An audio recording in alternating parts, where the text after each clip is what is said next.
Vamos abrir a palavra de Deus, irmãos, em Gênesis capítulo de número 11. Nós vamos fazer a leitura dos versos 1 a 9, peço que acompanhem essa leitura. Ora, em toda a terra havia apenas uma linguagem e uma só maneira de falar. Sucedeu que, partindo eles do Oriente, deram com uma planície na terra de Sinar, e habitaram ali e disseram uns aos outros: Vinde, façamos tijolos e queimemo-los bem. Os tijolos serviram-lhes de pedra e o betume de argamassa. Disseram: Vinde, edifiquemos para nós uma cidade e uma torre cuja tope chegue até aos céus e tornemos célebre o nosso nome, para que não sejamos espalhados por toda a terra. Então desceu o Senhor para ver a cidade e a torre que os filhos dos homens edificavam. E o Senhor disse: Eis que o povo é um, e todos têm a mesma linguagem. Isto é, apenas o começo. Agora não haverá restrição para tudo o que intentam fazer. Vinde, desçamos e confundamos ali a sua linguagem, para que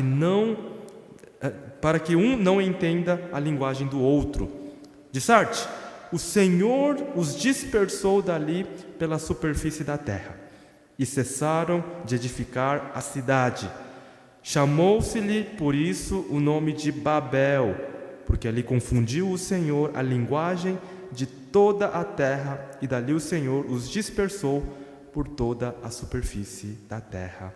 Amém.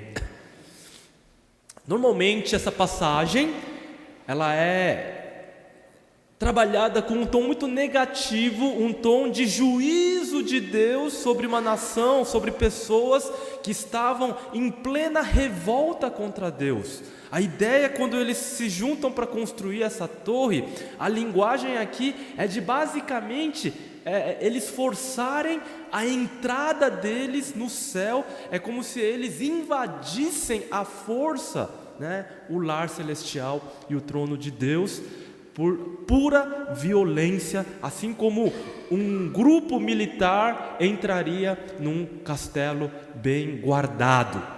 Mas essa passagem, na verdade, ela não está falando simplesmente de punição e maldição para um povo revoltoso, mas na verdade essa passagem nos fala sobre bênção, nos fala sobre preservação. E Babel não foi um momento de crise, mas Babel vai se tornar um momento de bênção. E é essa a ideia que nós queremos olhar a partir desse texto. Babel como bênção para a humanidade e o pano de fundo para missões. Antes de começarmos então a exposição desse trecho da palavra de Deus, precisamos entender todo o contexto dos primeiros capítulos de Gênesis. Basicamente, eu poderia resumir essa passagem, todas essas passagens, esses 11 capítulos de Gênesis, com uma só palavra. E essa palavra é adoração. Adoração. Todos os 11 capítulos de Gênesis estão falando ali de adoração. Não só quando Abel e Caim estão naquele cenário onde eles estão ali disputando para ver quem é o melhor adorador. Não só quando Noé sai da arca e a primeira coisa que ele faz é erigir um altar de adoração ao Senhor, mas desde o capítulo 1, quando Deus Deus cria esse universo, e o seu clímax é atingido no 7º dia, no dia da perfeita adoração, onde toda a criação, em todos os lugares, em todo o universo, todo ser que respira vai adorar ao Senhor, louvar ao Senhor, como diz o Salmo 150. Mas era fundamental a presença do ser humano para conduzir essa adoração. O papel de Adão é de um sacerdote. E outra palavra para a gente entender esse conceito de sacerdócio é de ponte. O ser humano, ele fazia a ponte, o sacerdote fazia a ponte entre o povo e Deus. Da mesma forma, Adão deveria ser a ponte entre os animais, as plantas e toda a criação, para conduzir tudo isso para a adoração, porque ele foi criado de acordo com a imagem e semelhança de Deus. E ele recebe essa ordem. Ou seja, por si só, mesmo quando não havia pecado no mundo, as criaturas, os animais e as plantas não poderiam glorificar e adorar a Deus por si só, sozinhas, sem a presença do sacerdote que faria e conduziria essa adoração. O capítulo 3 é uma revolta na adoração, onde o homem se recusa a adorar. O capítulo 2 também é a maneira como nós vemos ali o templo, o primeiro templo era o jardim do Éden, o ouro, as pedras preciosas, a entrada ao oriente, todos esses detalhes que você encontra no tabernáculo e no templo estavam no jardim do Éden. Mas finalmente então chegamos no capítulo 11, onde mais uma vez os seres humanos vão se recusar a adorar a Deus. E é isso que nós vemos que foi a primeira motivação para eles construírem essa torre. Qual foi essa primeira motivação? Tornemos o nome de quem célebre? O nosso nome. E não o nome de Deus. Eles se recusavam a glorificar a Deus e queriam o seu nome engrandecido. Irmãos, isso é tão sério, que se nós pegássemos toda a Bíblia e resumíssemos numa só palavra, numa só frase, seria a glória de Deus. Se nós pegássemos os 5 pontos do calvinismo e escolhêssemos o mais importante dentre os 5, também seria o só lhe deu glória. Porque o propósito de todas as coisas, desde a criação até a consumação, é a glória de Deus. E Deus é glorificado na medida que nós e toda a criação o adora. E quando nós olhamos para o capítulo 11 de Gênesis, nós estamos vendo uma recusa deliberada na adoração a Deus. Quando os seres humanos dizem, nós não queremos depender e adorar a Deus, mas nós queremos viver a nossa vida completamente autônoma, de acordo com a nossa força, com o nosso poder. Essa foi a primeira motivação dessas pessoas se juntarem para construir essa torre. Segunda motivação que nós vemos aqui é uma motivação antimissional. Porque Deus havia dito lá em capítulo 1, versículo 28, multipliquem-se e encham a terra. Por que o multiplicar-se e encher a terra era tão importante e fundamental? Justamente por causa da adoração.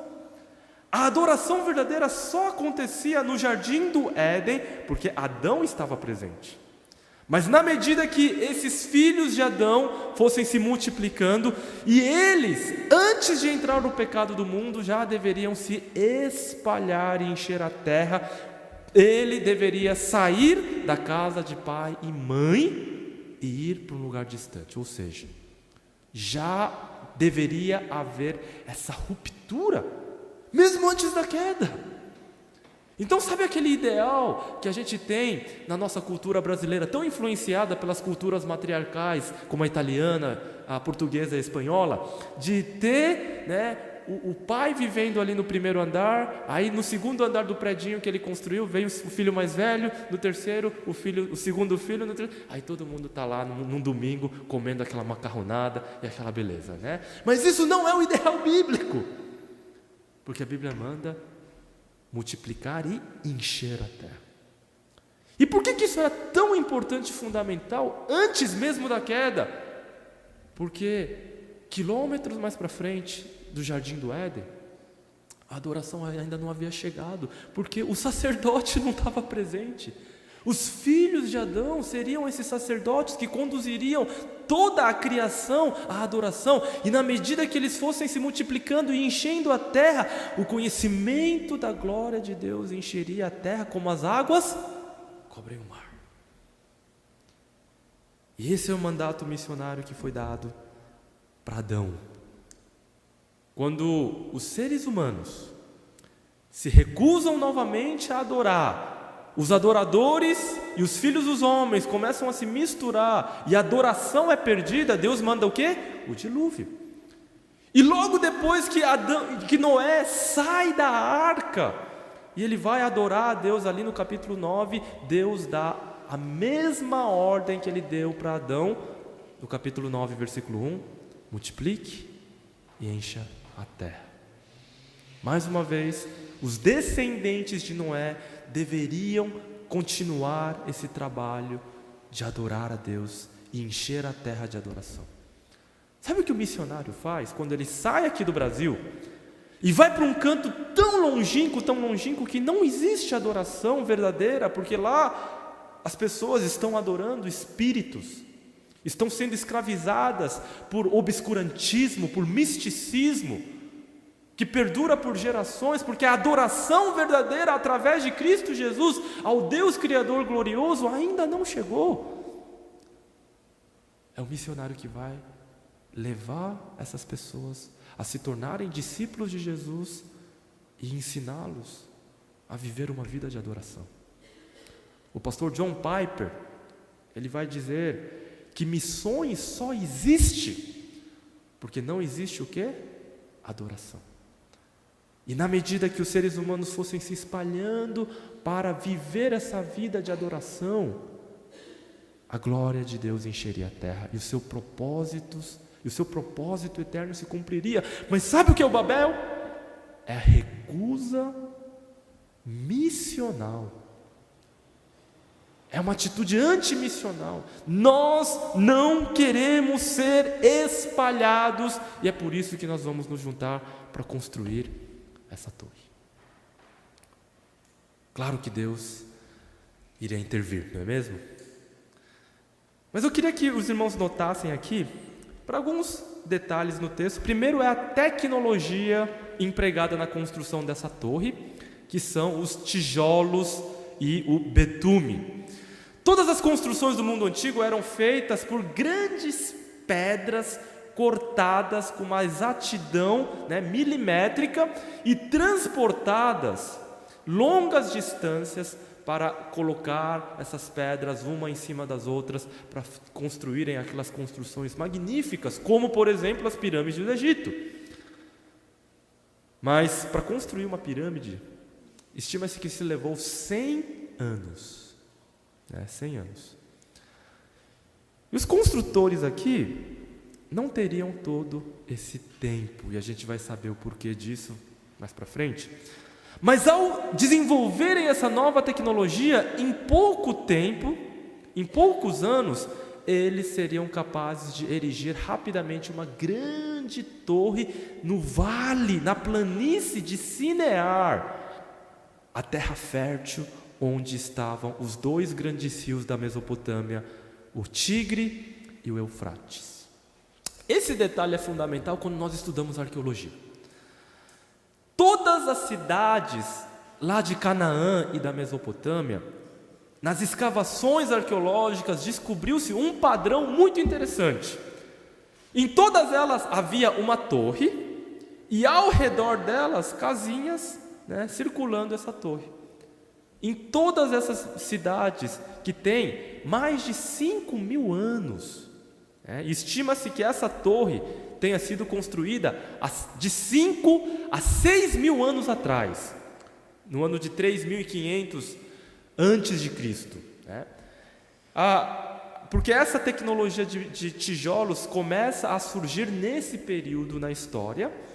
E por que essa era a configuração? Você ter ali uma torre e casas ao redor. O primeiro pensamento que vem ali nas pessoas seria, obviamente era para que eles colocassem ali no centro a adoração aos seus deuses, e ali ao redor aconteceria então as moradias. Isso não é bem verdade, porque essas torres, conhecidas como grandes zigurates, não serviam como catedrais, né? Você vai no interior do Brasil, você tem uma grande catedral católica e a cidade cresceu ao redor, não é mesmo? Mas não era dessa forma que funcionava a visão de mundo das pessoas naquele tempo. Uma zigurate funcionava mais como uma antena de celular. E sabe quando você está viajando e você vê uma antena de celular longe? Tá chegando, todo mundo aí, né? Pega lá o WhatsApp, agora que vai receber as mensagens. Mas zigurate funcionava dessa forma. Eles entendiam, na mentalidade deles, que as forças fertilizantes, as forças procriadoras, as bênçãos que dariam prosperidade, faria com que as terras ali dessem o seu fruto e os animais procriassem, vinha ali dos deuses, da energia vital dos deuses, mas essa energia seria captada por uma grande elevação, por um grande cume, por uma grande torre, e a partir daquela torre, ela seria espalhada para as pessoas que viviam ao redor. E uma maneira de atiçar os deuses para que eles tivessem relações sexuais, porque era isso que causava a fertilidade. É isso que trazia a produtividade da terra e a procriação dos animais, era quando eles tinham relacionamentos entre eles. Mas para que isso acontecesse, você precisava provocá-los e atiçá-los, e por isso de tantos cultos pagãos, cananeus, que envolvia o ato sexual durante esses cultos, né? Era uma coisa horrível. E era isso que estava se construindo ali, como revolta diante de Deus, a revolta em não querer adorar ao Deus verdadeiro, ao Deus santo, mas em assumir a podridão moral daquela cultura que começava a surgir ao redor dessa mentalidade religiosa dos deuses pagãos. Mas não só isso. Existia por detrás também da construção da Torre de Babel um aspecto militar muito importante. Quando você consegue então construir uma torre muito alta, ela vai atrair muitas pessoas de diversas partes do mundo. E diz a Bíblia aqui que quando eles se unem para esse projeto, não haveria restrição para aquilo que eles desejavam fazer. E isso era algo para se preocupar, porque seria o nascimento do primeiro grande império da terra, um império conquistador, um império que vai homogeneizar as demais nações, acabando com a sua cultura, absorvendo, escravizando pessoas, como nós vimos na história, a história de Roma, a história da Babilônia, da Pérsia e de tantas grandes nações, império, que surgiram para estabelecerem a sua força. E a partir dali, eles, e somente eles, serem abençoados, né? Somente eles terem a segurança e a prosperidade. Quando eles dizem aqui, tornemos o nosso nome célebre, essa expressão nos remete a Gênesis capítulo 6, quando os grandes guerreiros, os gigantes, que eram varões de renome na antiguidade. Por que eles queriam ser célebres? Eles não queriam o prêmio de arquitetura, irmãos. Eles queriam ser temidos como os guerreiros mais ferozes, como eram aqueles valentes do passado. E isso tinha uma vantagem militar fundamental. Quando a fama da violência precedia a guerra, você já baixava a moral de quem estava se defendendo. e na história, ninguém fez isso melhor do que os assírios, que esfolavam pessoas vivas, decapitavam reis e matavam os rendidos, sem deixar nenhum sobrevivente sequer. Ou vocês se rendem, ou vocês vão ter esse mesmo fim. Isso baixava, isso era muito eficaz na guerra, e era isso que eles queriam. Ao tornar o seu nome célebre, eles queriam trazer terror, dominação a essa terra. Então Deus vai agir. Há um tom de ironia aqui nesse texto. Se você notar aqui no versículo 5, que o Senhor desceu para ver a cidade e a torre. Espera aí, essa torre não seria tão monumental e gigantesca que invadiria os céus com a sua grandiosidade? Mas a ironia do texto é, isso era tão insignificante que Deus precisa descer, pegar uma lupa, não, pegar um microscópio, não, pegar um microscópio eletrônico para ver o que eles estavam fazendo ali. Essa é a ideia do texto aqui. Era insignificante. Então, diz aqui que Deus vai agir para que isso não aconteça. Para que a dominação não aconteça, para que culturas, reinos e nações não sejam dizimadas, para que a violência não tome conta desse mundo mais uma vez, como foi na época de Gênesis capítulo 6. Mas como Deus vai fazer isso? Aí vem a questão que todo mundo vai interpretar dessa forma, ou a maioria dos estudiosos vão dizer que Deus vai criar as línguas, os idiomas, e seria esse o evento mítico, o evento marcante ali, o marco do surgimento do coreano, do japonês, do chinês, do russo, do português, do espanhol e assim por diante, né? Obviamente não necessariamente essas línguas, mas as línguas das nações que viviam naquele período. Mas quando nós olhamos para o texto, essa interpretação não se sustenta. Isso tem sido defendido por muitos acadêmicos. Por exemplo, vamos olhar aqui para essa palavra que é repetida inúmeras vezes, 5 para ser mais exatos nesse texto. No versículo 1 você vai ver a palavra linguagem, tá? Linguagem. Mais para frente, no versículo 6, você também vai ver a palavra linguagem.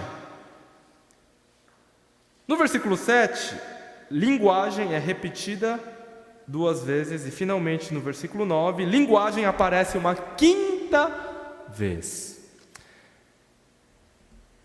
Os tradutores da nossa versão revista e atualizada, eles não colocaram a palavra língua, mas linguagem.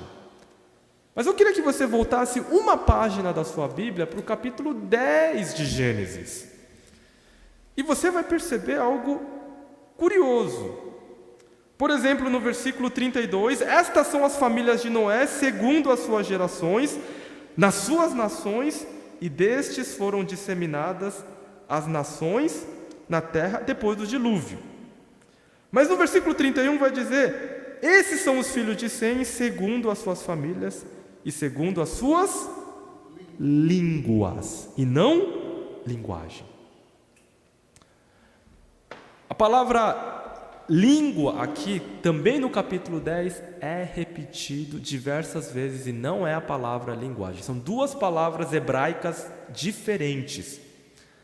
A palavra que aparece no capítulo 10 é a mesma palavra traduzida para o grego como glossa, que da onde vem glossolalia, glossa, que aparece lá em Atos capítulo 2, que são os idiomas dos países, das culturas e dos povos. Como é a indicação no texto aqui, ó, segundo as suas línguas, em suas terras, em suas nações. E essa fórmula vai ser repetida algumas vezes aqui no texto do capítulo 10. Só que no capítulo 11 ele usa a palavra linguagem, que tem outro significado, e no Antigo Testamento inteiro, nenhuma vez ele se refere a um idioma de outro país. A palavra aqui, hebraica, safar, ela literalmente é o órgão sensorial, o órgão da nossa língua, né? Então ela é usada, por exemplo, metaforicamente, para as margens dos rios que são lambidas pelas águas. Quando lá em Isaías capítulo 6 o anjo chega e toca na língua do profeta Isaías, o termo é safar, essa língua. Mas quando ela é usada então para questões de frases, ela sempre é usada no seguinte contexto: a linguagem dos sábios e a linguagem dos ímpios, a linguagem dos justos, a linguagem dos tolos.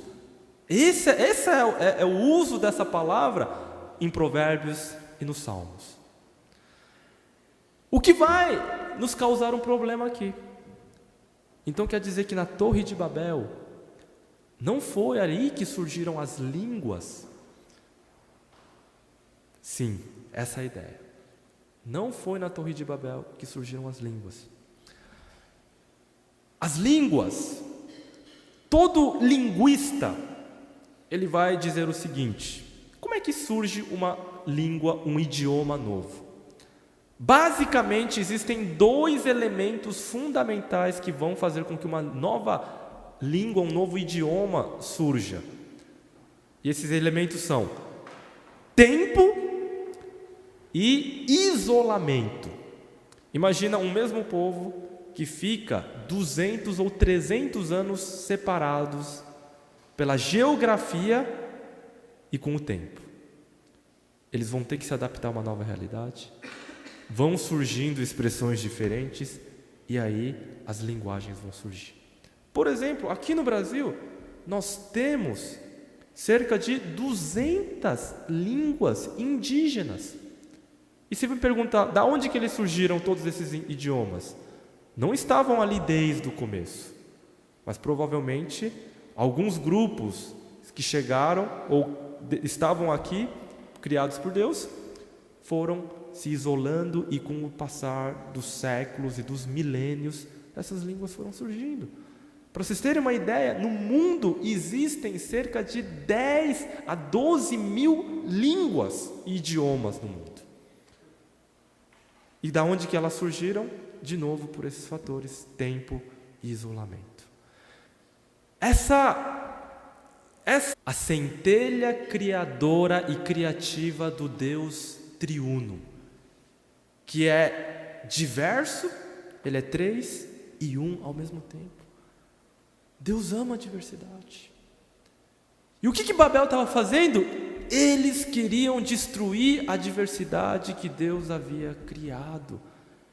Essa centelha criativa aqui no ser humano, e na medida que eles iam crescendo e se multiplicando, novas culturas e nova riqueza ia surgindo. Imagina se sumisse do mapa a língua francesa, que graça ia ter, né, os poemas. Imagina se surgisse a língua alemã, com toda a sua precisão, esse mundo não ia ser tão preciso.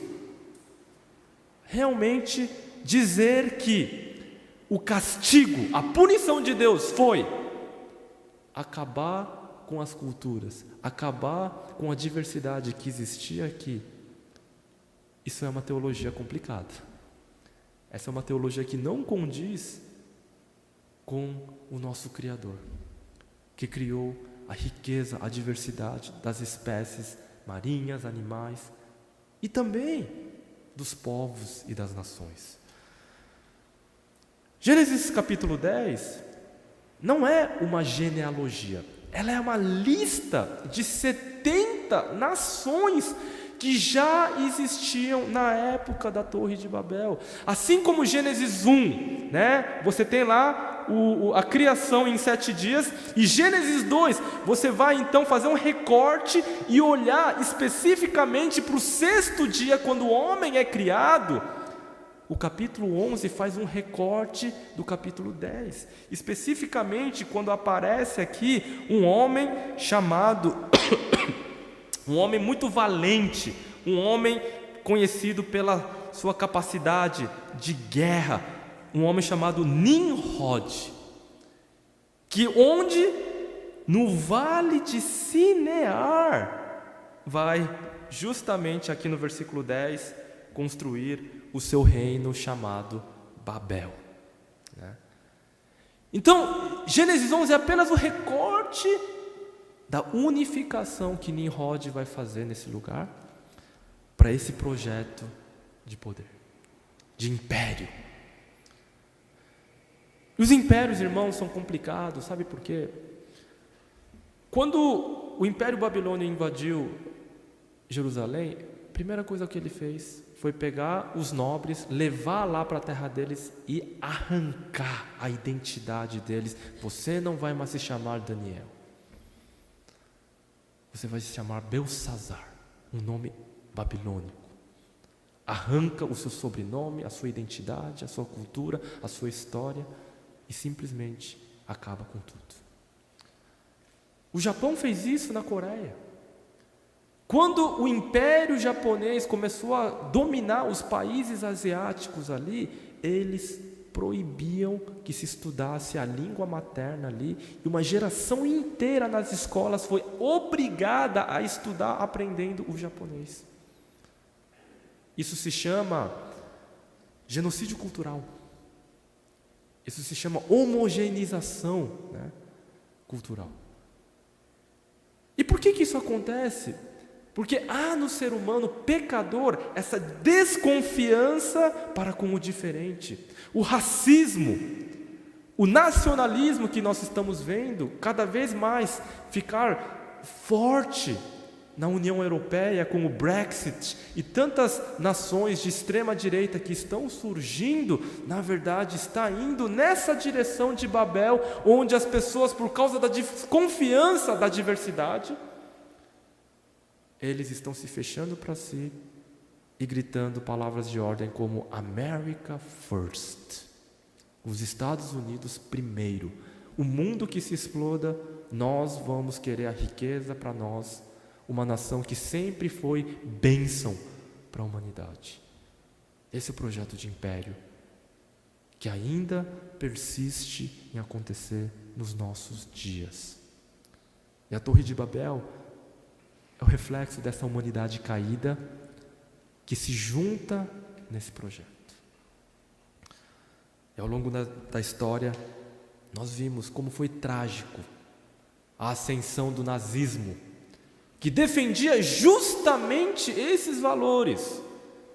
Nós teremos o nosso nome célebre, seremos temidos pela máquina de guerra e também vamos acabar com todas as outras culturas inferiores a nós.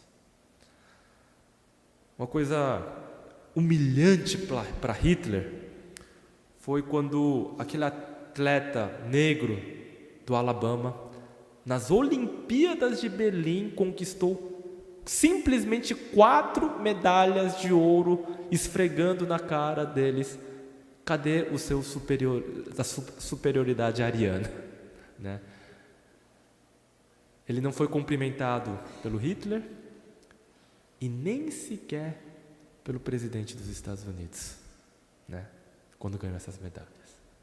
Essa é a realidade, infelizmente, que persiste, a do racismo, a de acabar com a diversidade.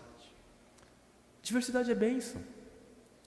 Diversidade está no nosso Deus. E lá no céu, sabe o que vai acontecer? Nós vemos lá em Apocalipse 5, Apocalipse 7, uma grande multidão de todos os povos, línguas, nações, adorando o Cordeiro. Cada um vai adorar na sua própria língua. Lá no céu nós vamos ter o Google Tradutor finalmente funcionando na versão beta. Você vai falar em português, o italiano vai te entender perfeitamente, o cara vai falar em italiano para você, você vai entender tudo que ele falar e vai ser essa beleza da diversidade gloriosa. Dizer que o castigo, a punição e a maldição de Deus foi acabar com as línguas, não faz sentido nenhum. E Calvino vai dizer isso na sua interpretação desse texto, que Deus jamais acabaria com a diversidade. Na verdade, o que acontece é que Deus vai confundir a linguagem e não a língua. E o que é essa linguagem? A linguagem é a unidade de espírito que eles tinham nesse mesmo propósito. Eles tinham essa unidade no seu falar, no seu pensar e no seu agir. Talvez eles precisassem ali, porque diversos povos se juntaram, falar uma língua universal, uma língua franca como hoje é o inglês, para se entenderem. E talvez foi essa língua franca que Deus arrancou do meio deles. Ou se simplesmente, pela disputa de poder interna, aquela unidade que eles tinham para construir esse grande projeto, foi disperso e acabado por Deus. Não sabemos dizer com precisão qual dos dois. Mas seguramente não foi ali uma maldição Deus ter criado as línguas para acabar com esse projeto. Mas o que é interessante nesse texto, e assim eu concluo a mensagem, é a sequência do livro de Gênesis. Porque logo depois do capítulo 11 nós vemos o capítulo 12. O capítulo 12, que é o chamado de Abraão. E eu queria chamar a sua atenção apenas para dois elementos. Tem tanta coisa nesse texto, mas eu queria chamar a atenção apenas para dois elementos aqui nesse texto. Ele diz aqui que em ti serão benditas todas as famílias da terra. Ou seja, sabe, cada uma das nações que Deus espalhou, Abraão, você vai abençoá-las, cada uma delas. E por que Deus espalha? Nós vimos que o espalhar, o encher a terra é bênção, é coisa boa. Mas ao espalhar, Deus dilui o pecado que estava se concentrando no vale de Senear, com homens violentos vindos de todos os lugares para construir um grande império. Gosto de usar essa ilustração, mas é um pouquinho nojenta, tá? Me perdoe. Imagina que você tem aqui na igreja um pinguinho de cocô em algum lugar, tá? Um pinguinho, uma gota, tá? Ela não vai incomodar ninguém, você não vai perceber que ela está aí, ela provavelmente vai se secar rapidamente e depois, alguém vai limpar isso rapidamente. Mas imagina que milhares de gotas de cocô que estavam espalhadas, pelo bairro, por São Paulo, de repente se concentram aqui dentro desse templo. É insuportável. Ao espalhar, Deus dilui a maldade e a concentração do pecado. Elas estão ali. Porque aquela concentração traria um juízo iminente. E mais uma vez Deus teria que acabar com a humanidade como acabou lá em Gênesis capítulo 6. Mas quando eles são dispersos, olha só, Deus dispersa, logo na sequência Deus chama Abraão. Abraão, em ti serão benditas cada uma dessas famílias que eu espalhei. E esse é o chamado missionário de Abraão. Os seus descendentes é que vão se responsabilizar por cada um desses povos. E outra coisa que eu queria te chamar a atenção nesse texto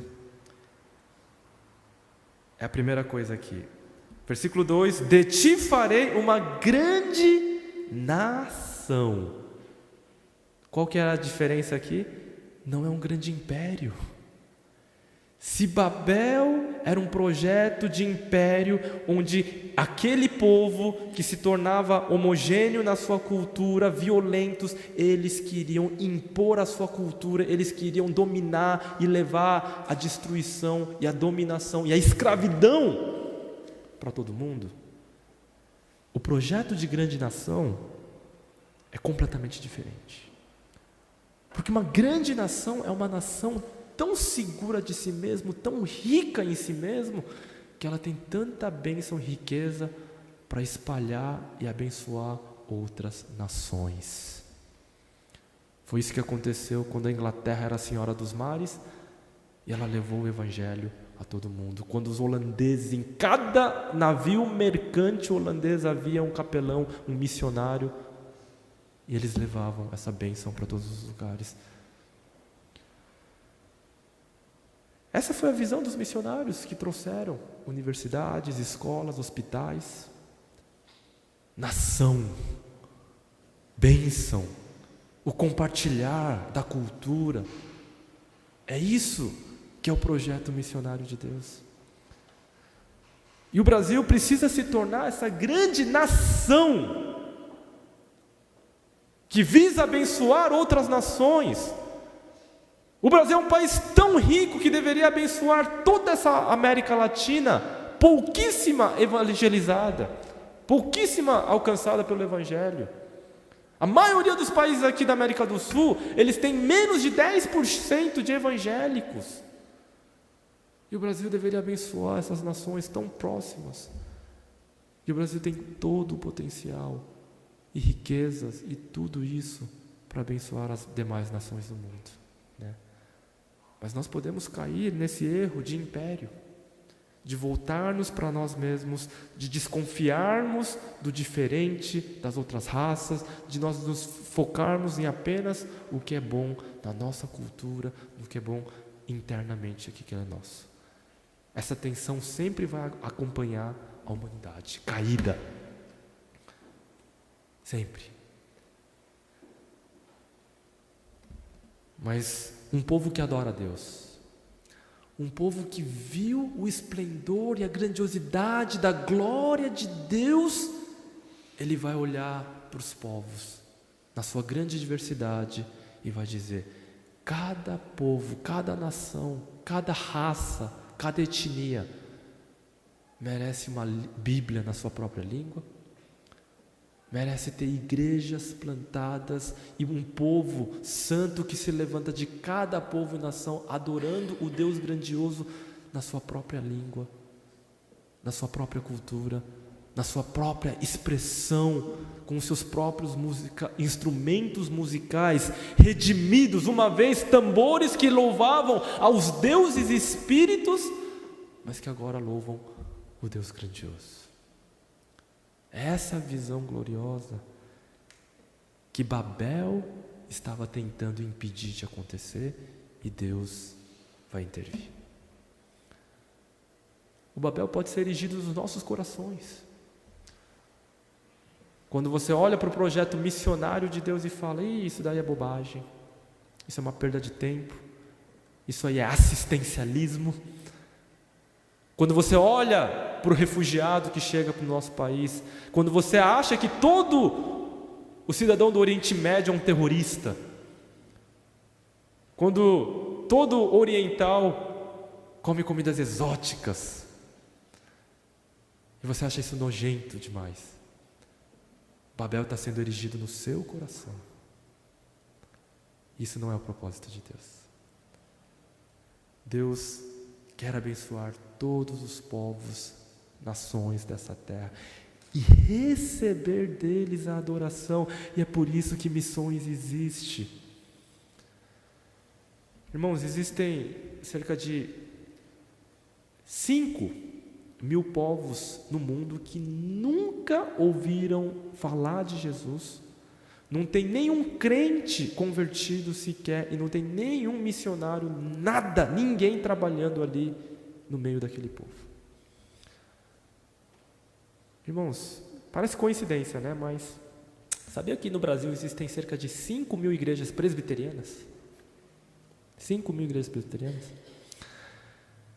Já pensou se cada igreja recebesse um banner assim, grandão assim, ó: Povo Bijagô, que não tem evangelho, não tem nada. A Igreja Unida vai se responsabilizar por esse povo, por orar por esse povo. Se vira. E cada igreja recebesse essa responsabilidade sacerdotal. Uau! coisas grandiosas poderiam acontecer. Sabe o que ia acontecer? Aquela igreja ia começar a orar por aquele povo. Senhor, levanta. Uma igrejinha do interior com 30 pessoas também recebe um cartaz desse. E ele ouve falar que um jovem filipino se consagrou para virar um missionário para aquele povo. E ele vai lá e levanta R$50 de oferta missionária mensal. E com aquele inglês todo quebrado, alguém que entende um pouco de inglês, escreve uma carta, coloca esse dinheiro e manda para essa pessoa. Vai falar, R$50 não vai fazer diferença nenhuma. Mas ele sabe, calma aí, uma igreja do Brasil mandando oferta para mim. Quer dizer que existe um povo que está orando para mim lá do lado naquele continente. E ele vai entrar no Google Maps, vai pesquisar onde é essa igreja, onde é aquela cidadezinha. Mas imagina que 5 anos se passa e nada de ouvir de um missionário para aquele povo. 10 anos se passam e nada. 15, 20 anos e ninguém, você não ouve falar de nada, de nenhum trabalho que está acontecendo naquele povo. E aí de repente daquela igreja pequena do interior, sai um jovem e diz assim, eis-me aqui, eu irei, porque aquele povo também merece adorar a Deus. Não, porque daquele povo Deus também quer receber a adoração e a glória. Aquele povo não é insignificante. A 100ª ovelha no aprisco do Senhor não era insignificante. Jesus foi atrás, o bom pastor vai atrás dela. Irmãos, a igreja precisa acordar. A igreja precisa acordar. A igreja precisa se sacrificar. Nós precisamos parar com esse consumismo dentro da igreja. Fora, né? Porque os nossos maiores templos de adoração são os shopping centers. Não é verdade? A nossa segurança não está no imóvel próprio. O nosso sonho não é a nossa casa própria. Mas é ver cada povo e cada nação adorando a Deus grandioso. É isso que Deus quer. É isso que é glorificar a Deus verdadeiramente. E se eu e você entendermos que é isso que Deus quer, você não vai realizar o desejo do seu Pai Celestial. Aquele Pai que olha e espera cada nação e povo voltar, cada filho pródigo voltar. Que Deus nos abençoe, para sermos fiéis na missão de Deus. Senhor Deus, queremos te agradecer nessa noite. Queremos, Senhor Deus, olhar, ó Pai, para a riqueza que existe nesse mundo. Porque a centelha criativa, todo o potencial, ó Deus, veio do Senhor, o Deus Criador, o Deus Triuno. Ó Pai, nós queremos fazer parte de tudo aquilo que o Senhor está fazendo, em construir, ó Deus, uma grande nação, para abençoar os demais povos da terra. Nos ajuda, Senhor Deus. Nos ajuda a sermos essa grande nação. Ajuda a nossa casa a ser reflexo dessa grande nação. Em nome de Jesus.